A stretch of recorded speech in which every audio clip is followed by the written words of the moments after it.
Okay, nothing fancy here today.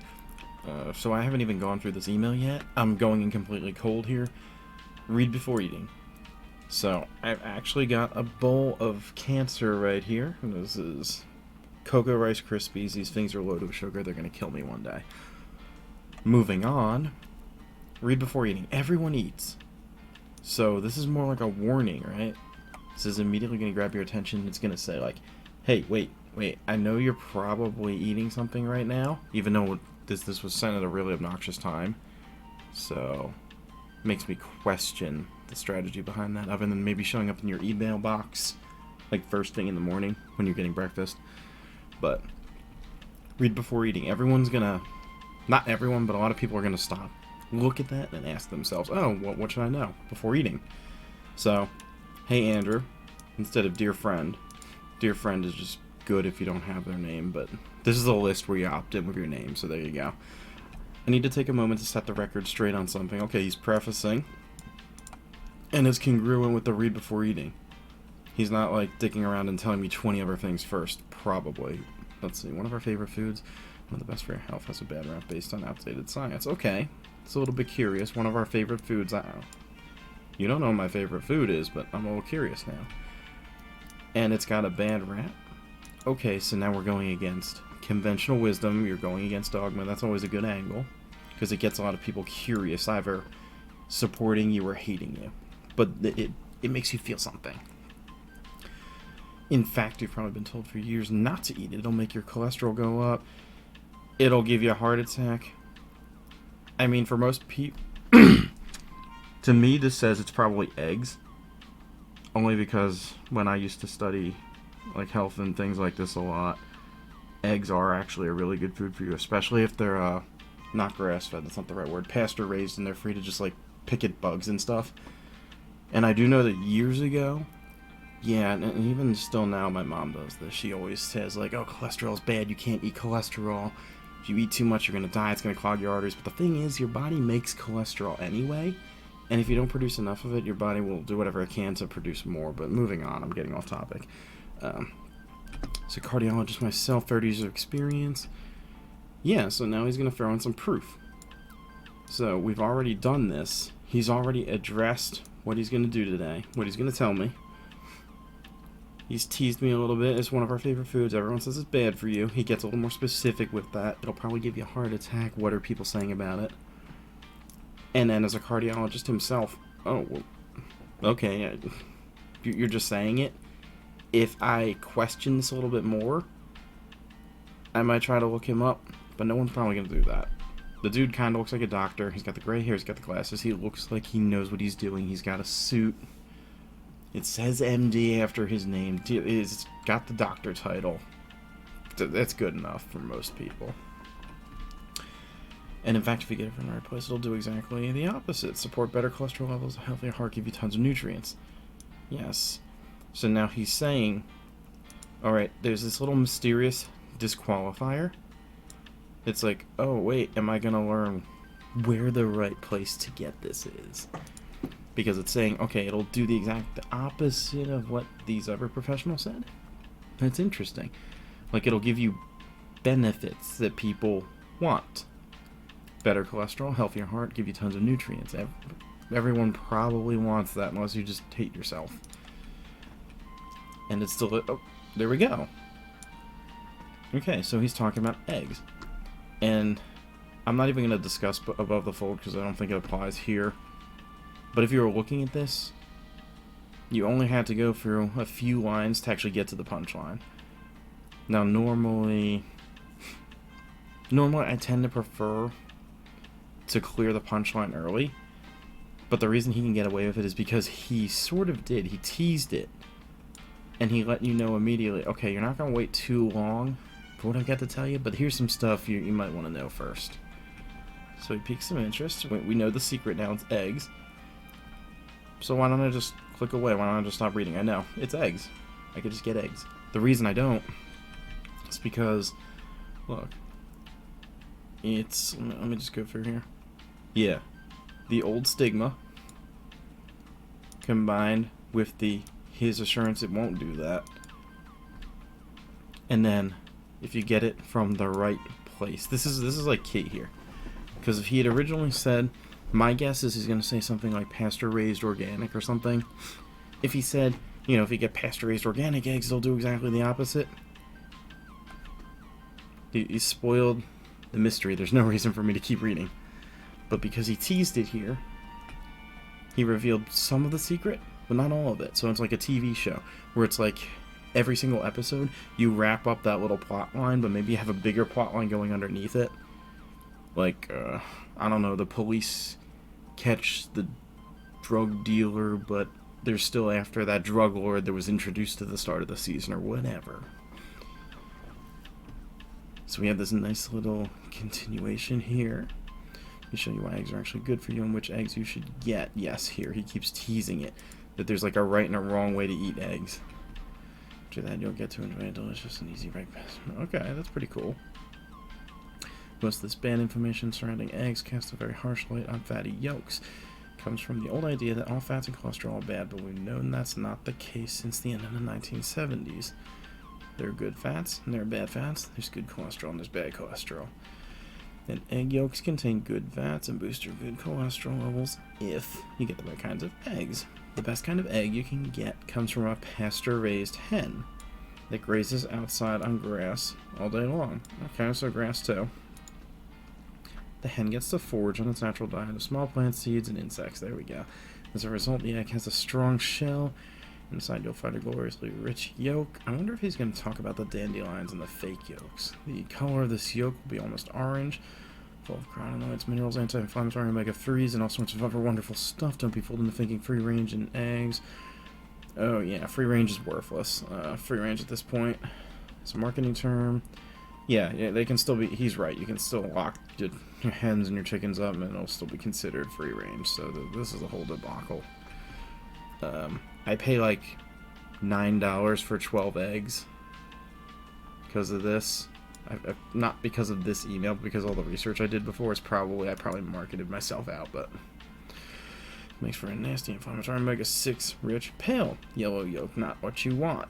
Okay, so he's giving a very, very clear distinction. So here, like, you do it this way and this is correct, you'll get these benefits. No, but if you do it wrong, here's all the stuff that's going to happen to you. Here's why you don't want to do it the wrong way. And then others, like, I used to read Dr. Mercola. He's good at that. Where he, like, shits on everyone else. Well, it's not a good way to say it. But he heavily disqualifies anything that's not his product. So it's like, okay, if you take my supplement, you're going to have, like, all this great stuff happen. Your hair going to go back and your dick's going to get 7 inches longer. But if you take the competition, your hair's going to fall out, your arms are going to, like, stop working, and you're going to die. Like, he didn't do it that explicitly, but he's really good at, like, disqualifying competition. Okay, see the difference for yourself. I like the visual. I like this because then you can go ahead, you can actually look at what you're putting in the pan the next morning, or even in the morning. If this email strategy was to hit first and be there when you wake up and make breakfast, perfect. So then you can say, like, oh, okay, when you're looking at this on your phone or wherever, oh, are my eggs, like, ooh, what color is that? Maybe I should not be eating them. Okay, the orange pasture-raised yolks on the right have a buttery-rich texture and a perfect flavor, be kind of balanced for fried egg scrambles, omelettes, frittatas, or is that frittatas? Yeah, or whatever else tickles your taste buds in the morning. Never underestimate just having things that are fun to say in your email. It's just, David Deutsch would call it just delight, or just something fun. It's the reason, like, old jingles sort of stick around in your head. Like, I can't stop thinking about Pepsodent now because I friggin' saw that commercial. And all I remember is something about, you'll wonder where the yellow went when you brush with Pepsodent or something, and I'm like, shit, I can't stop thinking about it. You can find these pasture-raised eggs at certain Whole Food markets and farmer co-ops. However, the real deal is often hard to find in many locales. Even if you have one of these markets, he's not wrong. So pasture-raised eggs aren't available or too pricey. The next best options are omega-free eggs, which are available in most stores. The pasture-raised eggs are the Rolls-Royce of eggs. Omega-free eggs are the high-end Cadillac. That's a good analogy. So a lot of times you're going to want to work analogies in to contextualize things, because not everyone's going to understand you with just one example. Because it's like, okay, maybe you don't know what any of this means, and you're just thinking, okay, is an egg? I'm confused. If I just get something at Whole Foods, am I fine? And then this goes ahead and compares it to cars. So, I should say well-known brands more than the cars. So if pasture-raised eggs are Rolls Royces, omega-free eggs are high-end Cadillacs, which is not bad. Alright, so the hens that lay omega-free eggs are fed with flax seeds to boost the healthy omega-3s in the yolks. And even though they're not pasture-raised, omega-free eggs are still mighty delicious. He's not wrong there. Each are option. Pasture-raised eggs or omega-free eggs will fill your body with good fats, proteins, omega-free fatty acids, and other vital nutrients. Never worth the eggs. Will make clear, tasty, satisfying breakfast. Builds your heart, muscles, and brain. You deserve nothing less. So here, it's gonna taste good. It's gonna give you a benefit, and you deserve that benefit. Perfect. And then the previous line set us up for it. Here's like, okay, here's the technicals. It's gonna fuel your body with good fats, protein, omega-3 acids, and other vital nutrients. And then feature, here, feature, right here, benefit. Oh, benefit. And then so you can taste the difference for yourself. You have my recipe for one of the best omelets you'll ever taste. That's a bold claim. I like that. Alright, Dr. G's California Classic Omelets. Got a nice picture there on a nice square plate. Bright color, get your attention. If you were like, if I was hyper scrolling, I would see that there's pictures here. There's bright colors. That's always good. As promised, yes, gem of an omelet is packed with heart healthy omega-3s and protein to keep you full, not to mention tons of polyphenol-rich kale. Kale isn't exactly your favorite. Give this recipe a try before writing it off. It's one of my favorites. It's our cast skeptics and believers. Kale makes me so sick. By the way, this omelet is good for more than just breakfast. I love it with a green salad, or lunch, or dinner, too. Oh, okay. So what do we have here? We have 2 pasture-raised or omega-3 eggs, 1 tablespoon extra virgin olive oil, 2 cups sliced kale, 1 lemon, 1 tablespoon grated Parmesan, 1/4 diced avocado, 2 tablespoons chopped prosciutto, salt and pepper to taste. Okay, so if he's here's another thing about design. He's probably appealing to a more natural market with this, or at least that's one of my guesses, the way he's been talking. So laying out the ingredients for you and showing you that everything is like easily recognizable. I can count on my hand. It's on the burlap sack. It feels in line with his message. I'm not going to touch too much on design though. Okay. And then here's the instructions to make this. And this is great because he's found a way to demonstrate not his product, but he's demonstrating in his email that eggs can be delicious, they can be nutritious. He's giving you a way to get started and try them. So it's always cool if you can demo what you have to offer before you sell anything. It's like the old, what was that? The old Chinese secret to like burn fat away with the palm of your hand or something. And then you would have you like do stuff and put your hands and breathe and I forget. But if it works, you buy the thing. There, it's plain and simple. If it works, you're probably buying the thing. Alright, we're just gonna skip. I just eliminated a whole bunch of me coughing and whatever else happened in the past however many minutes. So let's just finish this up with the PS, because this is an interesting one. Are you able to find pasture-raised eggs in any stores in your area? Do you have a farmer's market you can get into? Reply to this email and let me know, along with what area you live in. So that's interesting, because he basically segued with this little call to action here. So it's like, oh, can you find this thing that I just talked about, right? Reply to this email, let me know, along with what area you live in. Okay. That's reasonable.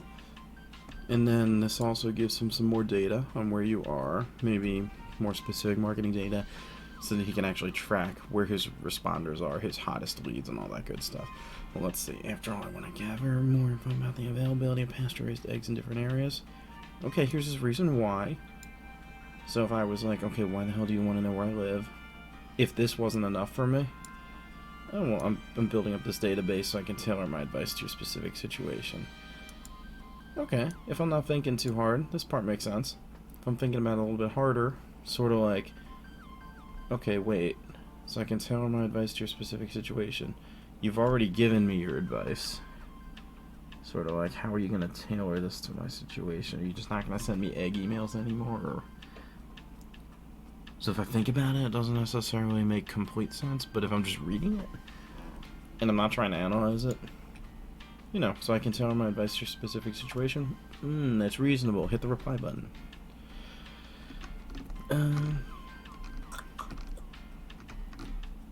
It's an interesting email, wasn't a bad one. May or may not respond. But honestly, if I didn't know anything about eggs and I never looked into this, this would be much more interesting to me. And I'm sure it would have been much more effective. I would probably be already on like the websites looking up like, oh, does my market sell pasture-raised eggs, or, you know, pasture versus omega and all that good stuff. But this part is interesting. Maybe it'll opt me into something else if I do it. Yeah, I'll probably do it. Yeah, if there's a chance I'll get opted into something else. That was just a nice long little email. Didn't have a hard CTA, but it was still a good read. I still feel like I got some value out of it. There's a more value email than most. So actually, for a lot of you, out there, it's probably going to be a more palatable email format. So I'm also going to include a download PDF somewhere. I'm not sure where yet. It might be on my website, might be in the description. I'll figure that out in a little while.